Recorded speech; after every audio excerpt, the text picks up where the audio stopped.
Welcome, everybody. I'm Glenn Crooks. There's Maddie Lawrence, and we're here at Yankee Stadium in the Bronx, where New York City's preparing for their match. Well, they're in the locker room. Maybe they're meditating. I'm not sure. Um, and it's Columbus Crew is the opponent tonight, Maddie. Yep. And why don't you say a few things about the game while I check this message that came through? Well, Go ahead. I think this is going to be a tough game for NYCFC. We all know how good Columbus are. I think a positive for NYCFC is obviously their terrific away win at Chicago, being 1-0 down as well. I think it's the fifth time they've come back from a deficit this season. So they look strong. And Columbus themselves, Glenn, just one win in their last five. This is a team who are struggling as of late. We know that they are the first and only team to have scored 5 goals in the first half of a game away from home in all of MLS history. So they had that terrific first half. Remember when while we're doing the game in Chicago, which was tremendous, down a goal. Well, I'd already sacked Ronnie Dyler, hadn't I, after 30 minutes? You had. You go, well, the players have given up on him, and then 4 goals later, it's 5-4, and you wonder exactly what was going on. But yeah, so it's but Columbus has typically scored a lot of goals and conceded a lot of goals because of the wide open play. Wilfred Nancy has his players. Man, once they cross the halfway line, they are given a lot of liberties. They're a little bit like Chicago, you feel, but Columbus are slightly more well-drilled. Columbus have played more games under their manager, Wilfred Nancy, rather than Berhalter, obviously. I think Columbus are just a little bit further on from Chicago in terms of, we're talking about that openness of play. And yes, Columbus, they don't get many clean sheets. They've only got 2 clean sheets in their last 24 games, Glenn, in MLS play, that is. And one of those was a 0-0 draw. So it's a struggle for them. Away from home, they're not bad at all. They've only lost 3 games away from home. This is a team who draw too many. So while they're open, that we say, they'll score goals, they will concede goals as well. And away from home, they've conceded 25 goals in 14 games. It's something like 1.75 goals per game they've conceded away from home. So you will get chances if you play well, if you're a NYCFC. You may get chances if you don't play well against Columbus. That's the thing. They do give you opportunities. And only one change in the New York City starting 11, although we will not disclose that yet because we're on a lot earlier. We're normally Oh, dear. Uh-oh. Glenn nearly got sacked on air. It's nearly Ronnie Dyler and Glenn Crooks got sacked. We normally have the lineup when we come on our pregame live, but we're starting an hour earlier on this occasion. And it's for a good reason. A little bit later on, if you happen to be coming out to the stadium tonight, we would ask you to get in a little earlier. Yeah. But Maddie and I are going to be down on the field, and the club, and very grateful and thankful that they are honoring our 400th English radio broadcast with a bit of a pregame ceremony. We hear that there's going to be a video. I can't wait to see that. I heard there's going to be caviar. Maybe I'll have less gray hair in this one. Yeah. So we started this one earlier. So we will not be disclosing any sort of 11 on either side, but we can talk in general terms that we know that the New York City is in the 8th position in the Eastern Conference, coming in 14 wins, 9 losses, 5 draws.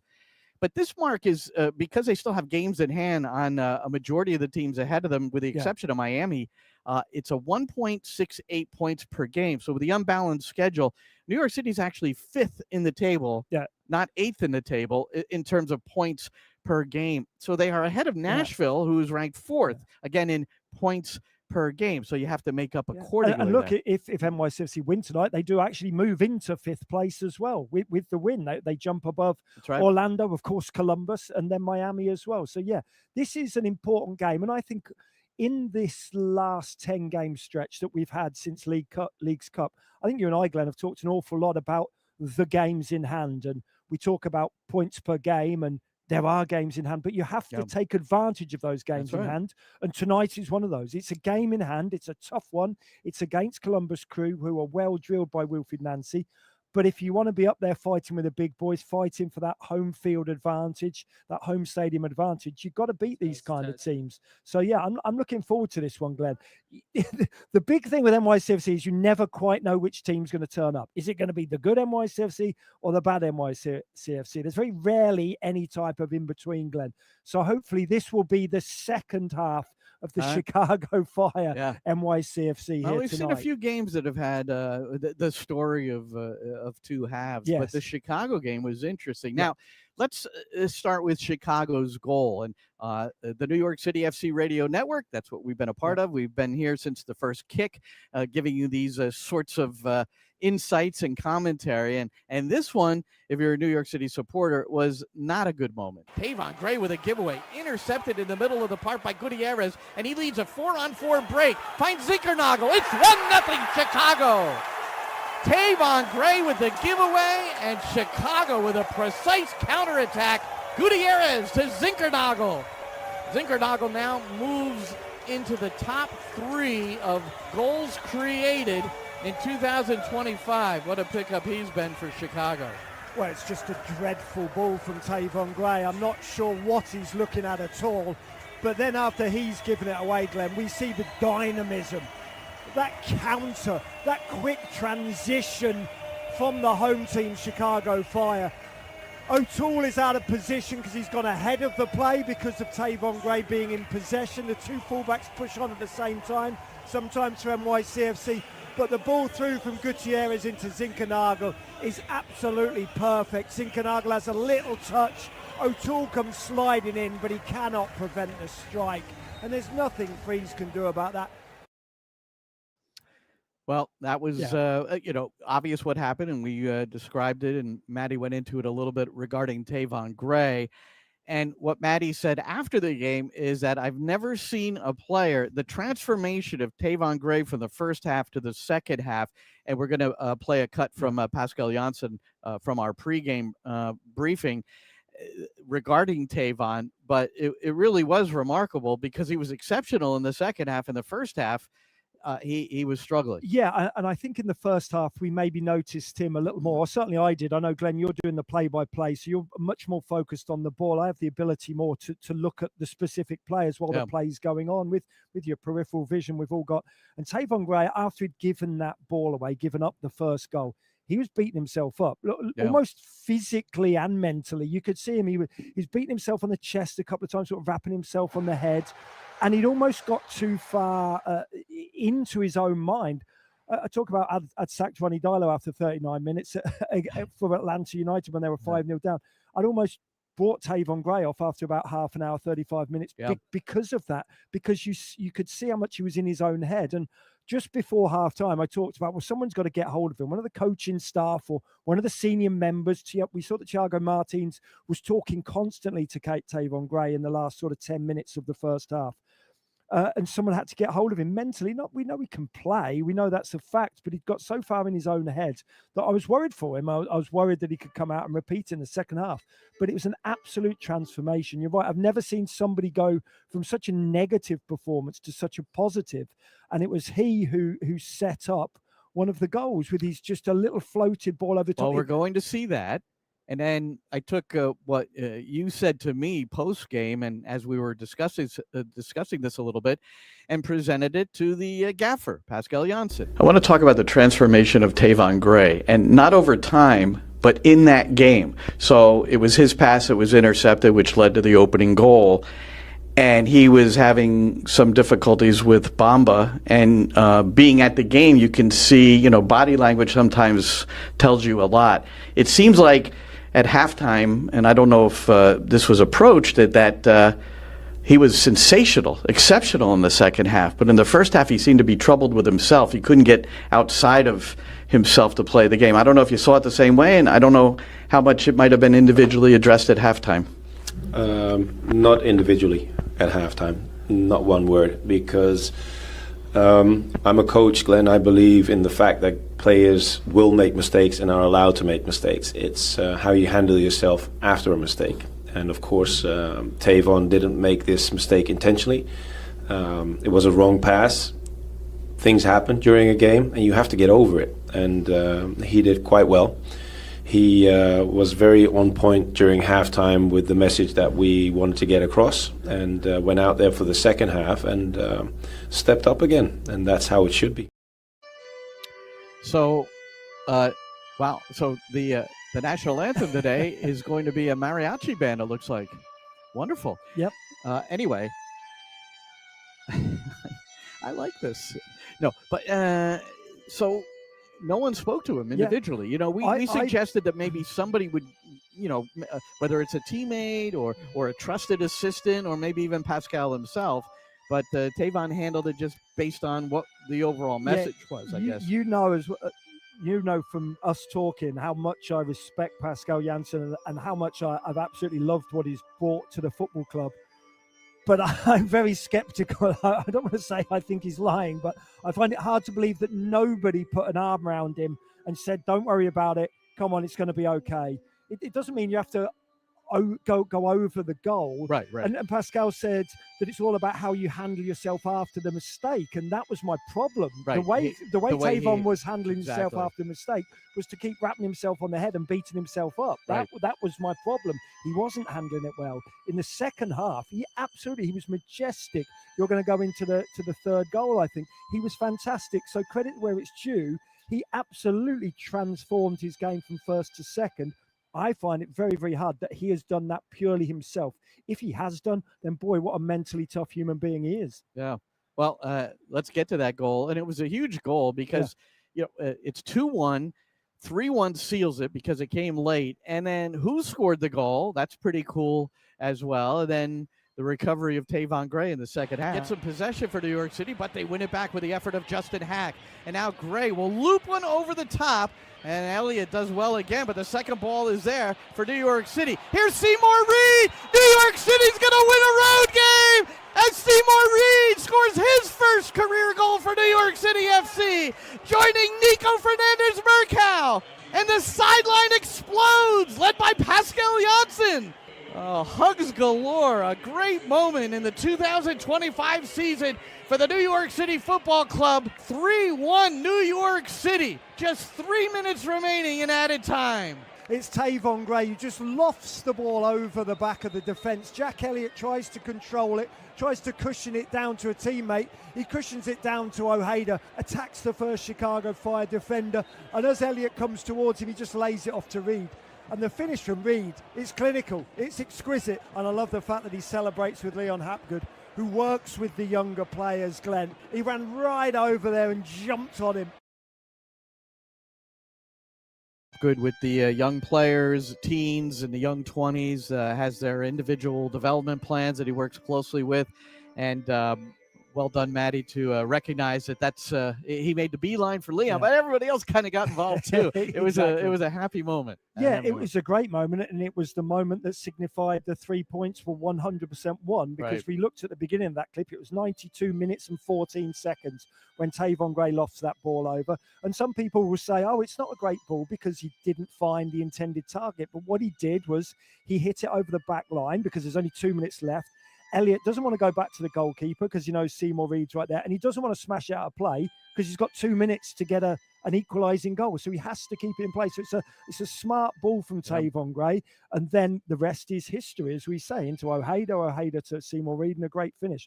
But I love that from Tavon Gray. Smart, with knowing that there's only 2 minutes left, and doesn't want to just kick the ball out of play because Chicago get it straight back, but he puts it into an area that Jack Elliott can't really do anything with it, knowing that he's got to keep the ball on the pitch. So I do love that from Tavon. As I say, Glenn, you know that I can be harsh at time with my criticism, but always credit where it's due. And that transformation from Tavon's first half to second half was, excuse the cliche, completely night and day. It really was. How about Ojeda just reading the second ball from Elliott, picking it off, and then 2 touches later, just putting a really well-weighted pass into the feet of Seymour Reed. Composed finish for the 17-year-old. He becomes the youngest player to ever score a goal for New York City FC. Earlier in the year, Johnny Shore had that honor when he scored that header at the near post off the corner for Maxi Morales at 18 years old. So he's erased from the record book. We've got to find Johnny. a 16-year-old before the end of the season.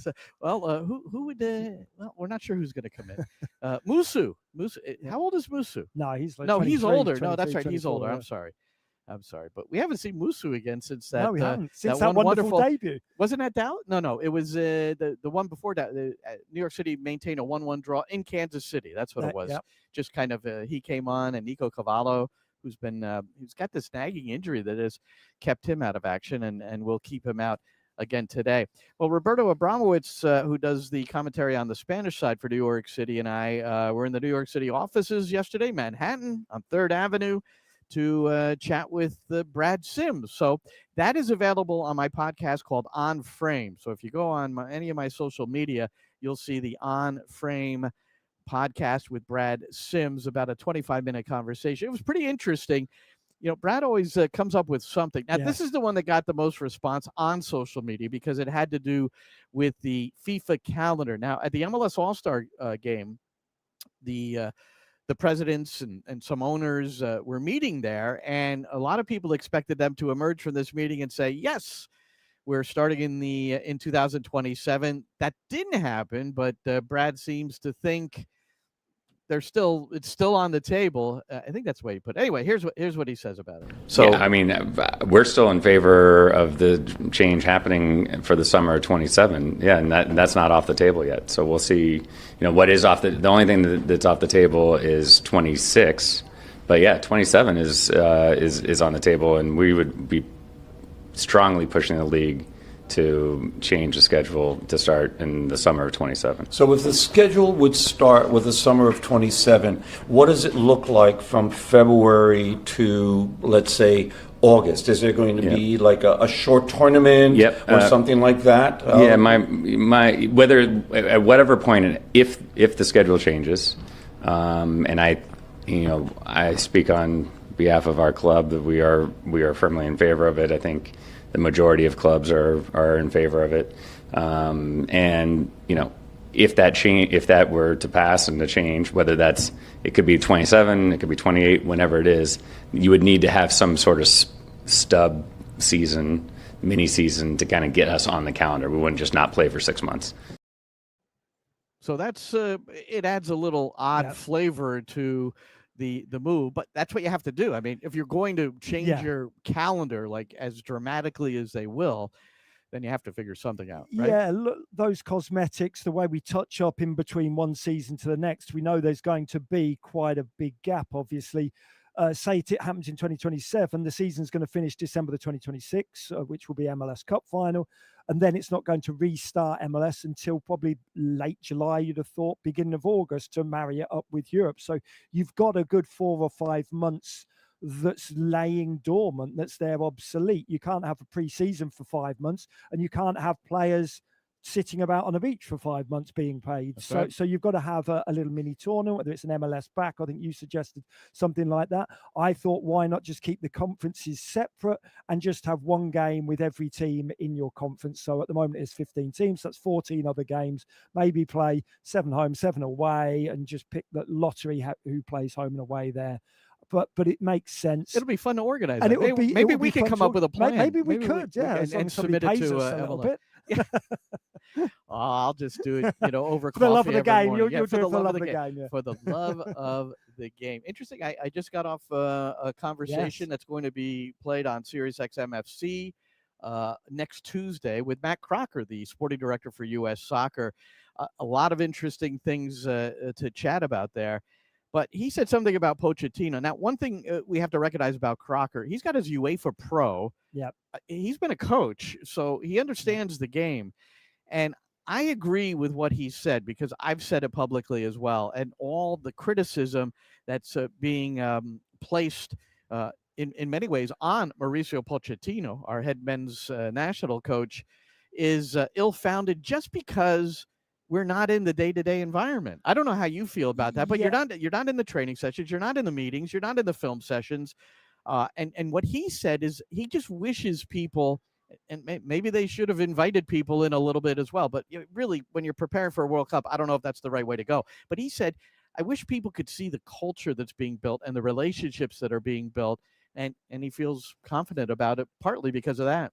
The one thing we know, Glenn, having been on both sides of the white line, if you will, having coached, played, and then now sort of with our media hats on, the media is there to cast its eye over what is going on, and the media can only judge on what it can see. Correct. It can't judge on what That's right. can't see. So all it can judge on is the performances, and I've watched a few of the US performances, obviously most of them, and they're pretty uninspiring. So all the media can do, or all the ex-players, the ex-international players who get wheeled out, whether it's Dunny, whether it's John Harkes, whoever it is, they can only comment on what they are seeing on the pitch. So what we're seeing, as I say, is not particularly good, but that doesn't mean that we can't also think as well.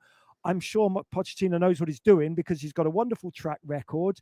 It looks like he's resting, shall we say, players like a Musa and a McKinney, because maybe he thinks they're already in the starting lineup, so he doesn't need to see them. These are the things we don't know. So my only thing is, I think the performances of the US have been really bad, because they have, but it doesn't mean to think that I don't think that he has the possibility of engineering a great culture within the squad and formulating a very good World Cup. What I'll push, say about the media media and supporters is that South Korea, end of the world, you lose 2-0.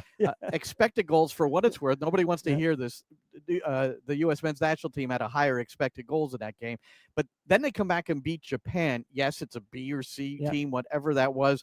Now everybody is lauding everything going on because of the result only, and because they looked better. Yeah, and that's the media world. Everything's either the best ever or the worst ever. There's very rarely anything in between. You see it, there'll be a goal on the first day of the season. Everybody will say, oh, it's a goal of the season. You're like, but there's another 37 Premier League games to go. We could say candidate, right? You could say it's a candidate. But it'll most be a of them will say it's the goal of the season. Yeah. That's how we are. That's the modern world. Best, worst, very little in between.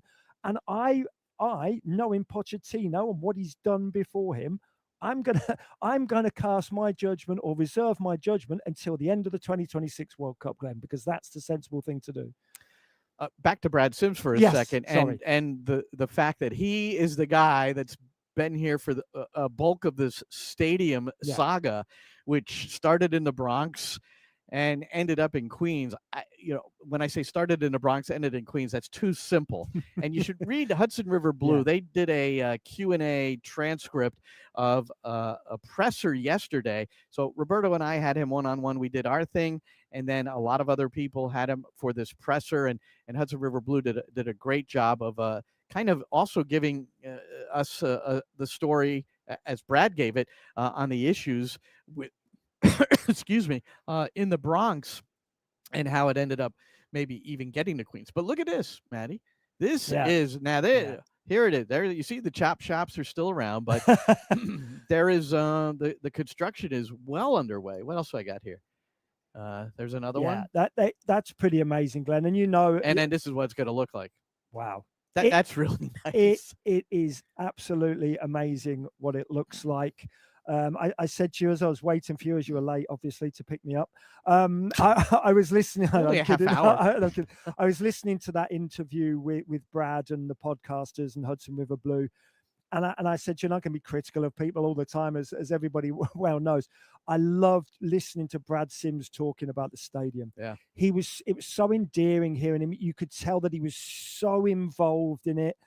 And when he started talking about in the offices, you went to the offices yesterday, and there's a little, obviously, architect's little makeup, a little Lego-sized stadium piece.